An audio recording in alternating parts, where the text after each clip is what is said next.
Bonsoir tout le monde, bienvenue pour cette nouvelle vidéo actualité jeux vidéo.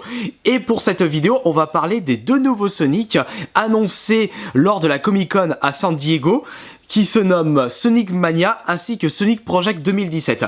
Mais avant de rentrer dans le vif du sujet, je vous précise qu'il y aura très prochainement une FAQ du Kirby numéro 22. Et pour poser vos questions, eh bien vous utilisez l'hashtag FAQ Kirby 22. Vous utilisez cet hashtag sur Twitter. Ce sera par ici que je vais récupérer les questions pour la vidéo. Alors, quelle a été ma réaction lorsque j'ai entendu l'annonce de ces deux nouveaux Sonic? Eh bien, j'ai été super content. Étant grand fan de Sonic depuis le premier sur la Mega Drive, ça fait toujours plaisir de voir que cette mascotte de Sega n'est pas encore enterrée. Enfin enterré, si on oublie le Sonic Boom très récemment, mais là n'est pas le sujet de cette vidéo. Là on va parler de Sonic Mania ainsi que Sonic Project 2017. En ce qui concerne le premier, eh bien ce sera un jeu qui va vraiment se la jouer ultra old school. Ça fait vraiment penser à une suite spirituelle de Sonic 1, 2, 3 qui était sorti à la base sur Mega Drive et on pourra même jouer avec Knuckles, ce qui fait penser à Sonic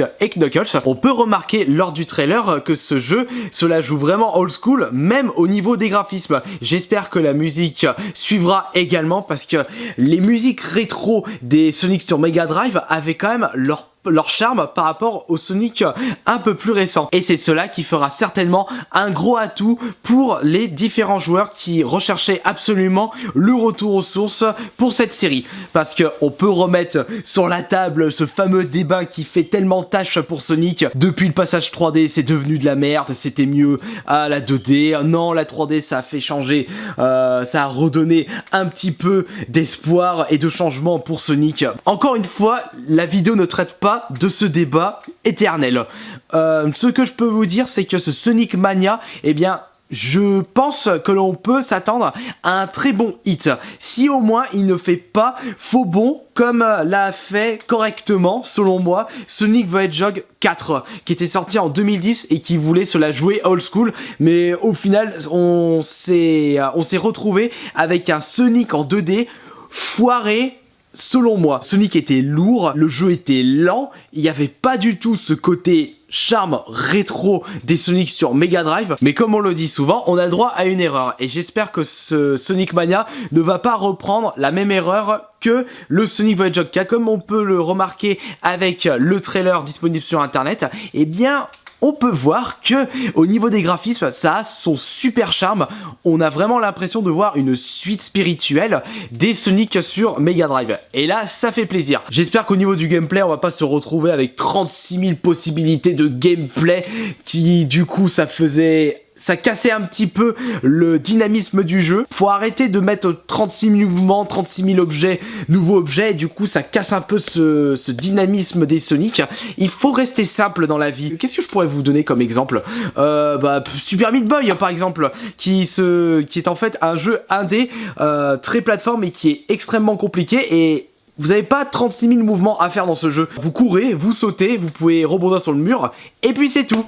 Il n'y a pas besoin d'utiliser plusieurs manips en plus pour donner un meilleur gameplay. Mettre trop de choses peut s'avérer être à double tranchant. Cela peut donner plus de possibilités au gameplay, mais ça peut bousiller son gameplay en lui-même. Cela dépend bien entendu du genre du jeu en lui-même. Et bien entendu, Sonic, c'est du jeu de plateforme à la base. Vous courez, vous sautez, vous arrivez à la fin du niveau, et puis voilà, c'est tout. Il n'y a pas besoin de faire compliqué quand même dans Sonic, et j'espère que ce Sonic Mania va avoir ce petit charme qui faisait la force des Sonic auparavant.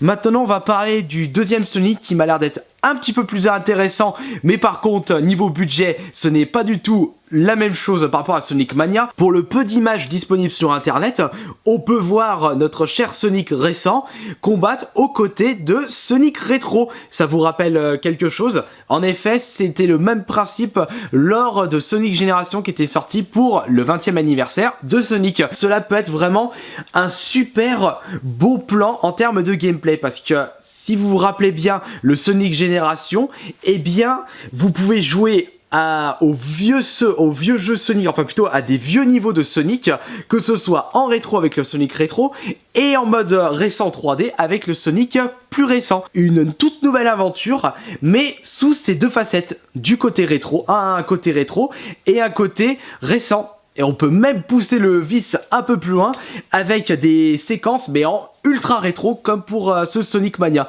Et pourquoi pas faire un petit passage Sonic Mania sur Sonic Project 2017. Mais attention tout de même, soyons vigilants en termes d'histoire pour ce nouvel opus 2017, puisque lorsqu'on regarde le trailer, on peut voir que c'est encore une ambiance chaotique, post-apocalyptique, on va dire, et cela me fait rappeler deux Sonic. Le Sonic 2006, où justement vous êtes bondi dans le futur et vous avez à peu près ces mêmes décors, et ça me fait également penser à l'ambiance de Shadow the Hedgehog. Bon, faut dire que Shadow the Hedgehog, ils ont un petit peu déliré utiliser cet hérisson noir avec des armes à feu. Le problème, c'est que comme on n'a pas pu voir du gameplay pour ce Sonic Project 2017, eh bien, on peut pas vraiment avoir d'avis objectif là-dessus. On peut penser...